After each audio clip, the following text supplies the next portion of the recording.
सृष्टि बचपन से ही दिखने में सुंदर नहीं थी, लेकिन अमीर बाप की बेटी सृष्टि पर उसकी माँ जान छिड़कती। मेरी बेटी कितनी प्यारी है, भगवान सबको सृष्टि जैसी बेटी दे। सृष्टि धीरे धीरे बड़ी होती है। एक दिन सृष्टि की सहेली कहती है, तू दिखने में कितनी अजीब सी है, लेकिन मैं जानती हूँ हम सब में सबसे अच्छी शादी तो तेरी ही होगी। तेरे पापा अमीर जो हैं। और बता नहीं सकते यार, दहेज तो हर कोई देता है, ये क्या ज्यादा ले जाएगी अपने पति के लिए? अरे बड़े शहर में कोठी है इसके पापा की। अरे पापा की है ना, कौन सी इसकी है? इसकी होती तब तो कोई भी लड़का इससे शादी कर लेता। अरे पापा की मतलब पापा की है तो मेरी ही है ना? किसने कहा? अब तेरी तो तब होगी ना जब तेरा भाई ना हो। वैसे भी शादी के बाद सारी प्रॉपर्टी भाई के नाम होती है। सृष्टि समझ जाती है कि उसे किसी भी हालत में माँ बाप की सारी प्रॉपर्टी को अपने नाम करना है, लेकिन कैसे? एक दिन सृष्टि का भाई शीनू कहता है, बहन क्या कर रही है? तुझसे एक बात करनी है। अरे हाँ हाँ करना, मैं तो तेरी बहन हूँ। बहन मेरी लाइफ में ना एक लड़की है, बहुत अच्छी है। मैं सोच रहा हूँ माँ और पापा से बात करूँ शादी के लिए। सृष्टि को समझ में आ जाता है कि भाई की शादी होते ही भाभी उसे एक दिन भी घर में बर्दाश्त नहीं करेगी। क्या बात है भाई, बताना कौन है वो? यार वो बहुत अच्छी लड़की है, पढ़ी लिखी है, मेरे साथ जॉब भी करती है। बस एक प्रॉब्लम है। हाँ प्रॉब्लम? क्या प्रॉब्लम है भाई? यार वो शादीशुदा है, लेकिन उसके पति ने उसे सिर्फ इसलिए छोड़ दिया क्योंकि उसके माँ बाप दहेज नहीं दे पाए। सृष्टि ये सुनकर न जाने क्यों खुश हो जाती है। अरे भाई तो क्या हुआ, लड़की तुझे तो पसंद है ना? शीनू को लगता है कि बहन उसे समझ रही है।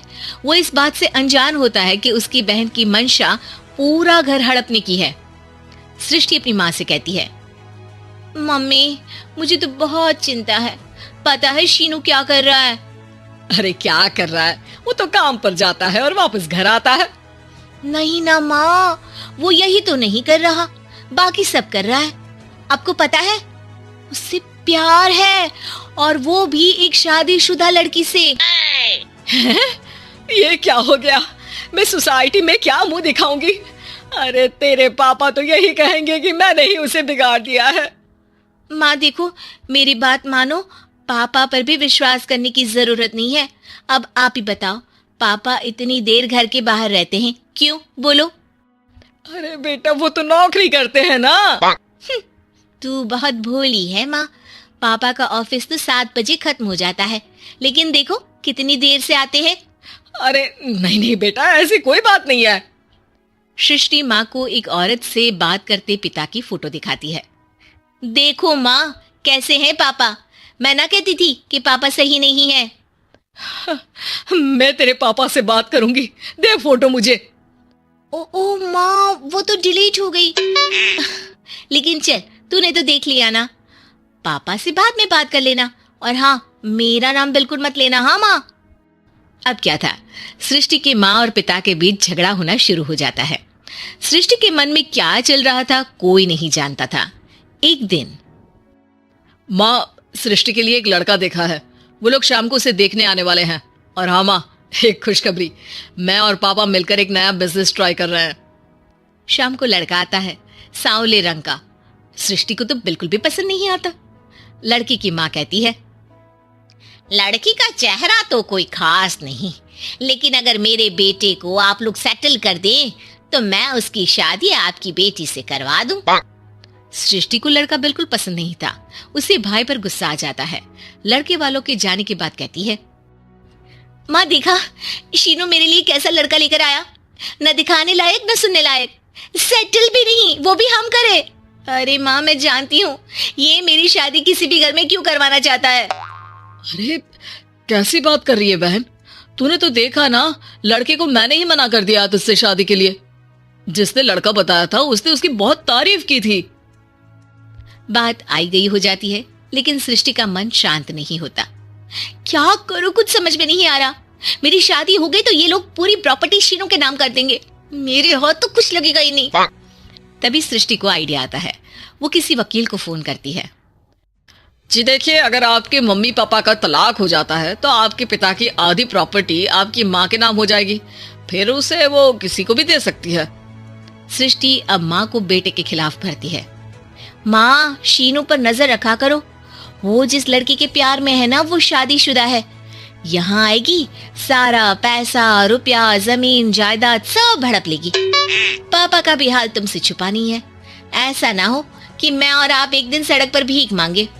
भगवान, मैं तो जीते जी मर जाऊंगी अगर ऐसा हो गया तो। ऐसा हो गया नहीं माँ, ऐसा ही होगा। अभी समय है, आगे का सोच लो। मैं तो कहती हूँ पापा से आधी प्रॉपर्टी लेकर अलग हो जाओ। पापा की आधी प्रॉपर्टी भी हम लोगों को अगर मिल जाती है ना तो अगले 7 जन्म सफल समझो। बेचारी माँ बेटी के कहने पर पति से तलाक लेकर अलग हो जाती है।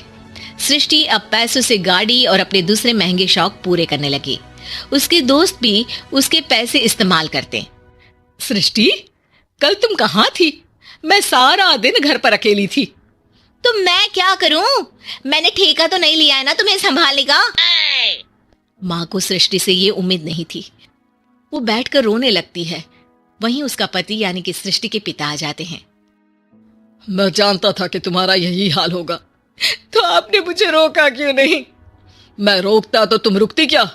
सृष्टि के कहने पर तुमने मुझ पर अपने बेटे पर शक किया, लेकिन तुम ये भूल गई कि कैसे हम दोनों ने मिलकर जीवन में इतना सब खड़ा किया। माँ पति के गले लग जाती है। मुझे माफ कर दीजिए, मैंने आपकी कमाई का एक बड़ा हिस्सा गवा दिया। कोई बात नहीं, तुम साथ हो तो मैं ऐसी 7 प्रॉपर्टी खड़ी कर दूंगा।